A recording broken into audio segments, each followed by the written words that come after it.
Pressing on. All my distress is going, gone. Pressing on.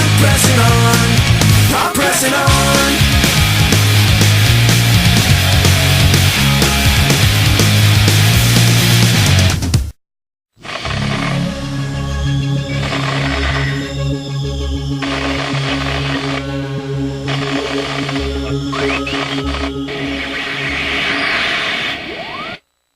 Greetings once again from the land down under. For any newcomers out there, I'm the one and only Impulse Kid 86, and this is my review for Tatsunoko vs Capcom Ultimate All-Stars for the Nintendo Wii.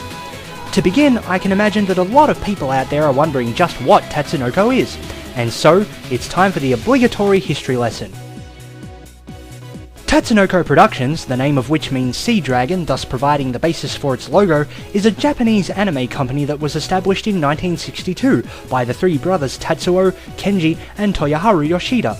In fact, it was English dubbed and edited adaptations of some of their works, like Tekkaman the Space Knight, Gatchaman, Speed Racer, and Samurai Pizza Cats, that helped to draw attention to the anime industry and broaden worldwide awareness of the medium. If you're looking for an analogy, I guess one could say that Tatsunoko is to Japan what the likes of Disney and Warner Brothers are to us Westerners.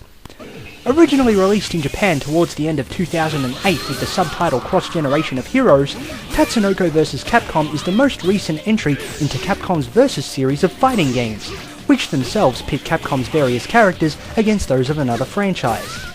Marvel Comics has been the target of the vast majority of these crossovers, although the folks at SNK Playmore, responsible for the King of Fighters game series, also got in on the fun before they closed their doors. What you're seeing here is a game that, by all logical means, should never have seen the light of day outside of Japan, especially given all the licensing red tape involved in localizing it. But, lo and behold, Capcom's USA branch have proven that miracles do indeed happen, and the game has finally been released worldwide, although not without a few changes which I'll get to as I move on. On a side note, I myself picked up my copy of the game just a few days ago on January 28th, and if there are any other Australians out there looking for it, I recommend checking out your nearest JB Hi-Fi shop, since that's where I got my copy, and EB Games isn't even stocking this until the 4th of February. I understand that as a pre-order bonus, both Australia and America receive a set of lenticular cards, while those of the UK receive a special edition comic from the artists at Ugon Studios, who also contributed brand new artwork to the international version of the game. As with previous installments of the Versus series, TVC allows you to pick your preferred pair out of 26 different characters, with 10 Tatsunoko characters and 11 Capcom characters immediately playable. The two exceptions to this rule are Tatsunoko's Gold Light Hand from the eponymous anime, and Capcom's PTX-40A from Lost Planet, both of whom battle solo due to their immense size. The game also gives us 5 unlockable characters to make up for the loss of Tatsunoko character Hakushon Daimao, lead character of the anime The Genie Family, or Bob in a Bottle as it was known worldwide. This exclusive set contains 2 Capcom characters and 3 Tatsunoko characters, such as my personal favourites of the bunch, Tekkaman Blade, known to us Westerners as Technoman, and the hilarious Frank West from Capcom's Xbox 360 game Dead Rising.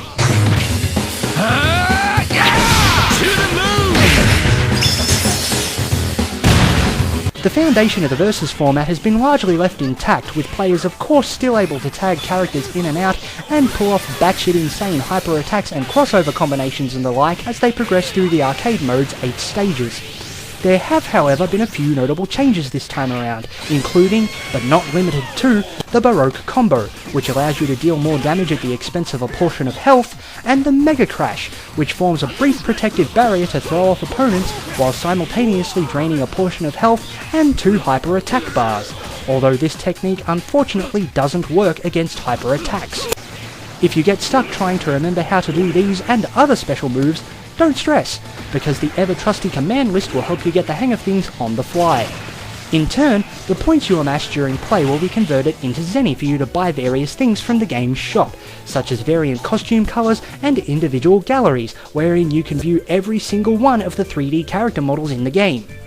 Aside from the arcade, versus and survival modes typically found in most fighting games, Ultimate All-Stars quite thoroughly one-ups its continental cousin with the welcome addition of an online versus mode, so that you can now completely own people from around the world, or vice versa. Not only that, but it also features a brand new unlockable minigame called Ultimate All Shooters, which sees you and 3 other friends, if you happen to have them around, partake in a bird's eye view shoot 'em up adventure in the vein of many classic retro games. As you can see, it plays out very much like something you'd see on the Wii's Virtual Console, with the added bonus of not having to spend any Wii points in order to get it. In what seems to have become the standard setup for Wii fighting games, TVC offers a grand total of 5 control schemes for you to mess around with, enabling the use of the Wiimote either on its own or with the nunchuck, the GameCube controller, the classic controller, and even a good old-fashioned arcade joystick provided you're willing to shell out the money for it. Although the arcade stick has thus far been a Japan-only release, for those of you unwilling to import, I understand that an arcade stick is going to be released for the western side of the world, courtesy of Mad Catz Interactive. The control scheme admittedly gets hit pretty hard when using the Wii Remote in order to compensate for the small selection of buttons at the player's disposal, but some of the control schemes share universal options, like using the B button to briefly summon your partner in an assist attack, or to swap out by simultaneously pressing that button and moving the control stick in the opposite direction to which you're facing. Furthermore, the L and R buttons on the GameCube and Classic controllers respectively serve as a strong attack and a combination of all 3 of the core attack buttons, and pressing all 4 of the face buttons on either controller initiates the Mega Crash. By itself, the Wiimote uses the 1 button to activate melee attacks and the 2 button for special attacks, while pressing both at the same time alongside certain directional pad gestures activates a hyper combo. Also, the A button triggers the Mega Crash. Alongside the nunchuck accessory, the Wiimote's A and B buttons become the attack buttons, and you can either press them at the same time or shake the Wiimote to do a hyper combo. The C button triggers the Mega Crash, while either pressing the Z button or shaking the nunchuck allows your partner to come into play. Short of owning an actual arcade stick, I'm willing to bet that the players will be right at home using the Classic and GameCube controllers, and apart from what I mentioned before, players can press the Y button on both controllers for a light attack, while the X button serves as a medium attack on the Classic controller and a strong attack on the GameCube controller. In addition, the A button deals a strong attack on the Classic controller and a medium one on the GameCube controller. Graphically, this is easily one of the best looking Wii games I've seen in a very long time. Even though the action takes place on a 2-dimensional scale, characters and backgrounds are all rendered in full 3D with a dose of cell shading thrown in for good measure, similar to how the graphics were handled in Capcom's previous new-gen effort, Street Fighter IV. The game consistently moves at a very smooth and fast pace with only the occasional, barely noticeable amount of lag popping up in offline matches, usually, and thankfully, before the match even starts, when your partner characters are disappearing off-screen. In terms of the soundtrack, all of the original Japanese voices are intact, leaving Frank West as the only character who speaks actual English, but to the disappointment of many fans who played the original Japanese version, the same can't be said about the background music. Although a rather nice Americanized version of the original opening theme is used here, the background music, which consisted of tunes appropriate to each character, is missing in the international release due to the same licensing issues that saw Hakusho Daimao getting removed from the roster. While I do wish that the original BGM could have been made available as some sort of unlockable, I honestly think that the localizers did a pretty good job coming up with the replacement tunes.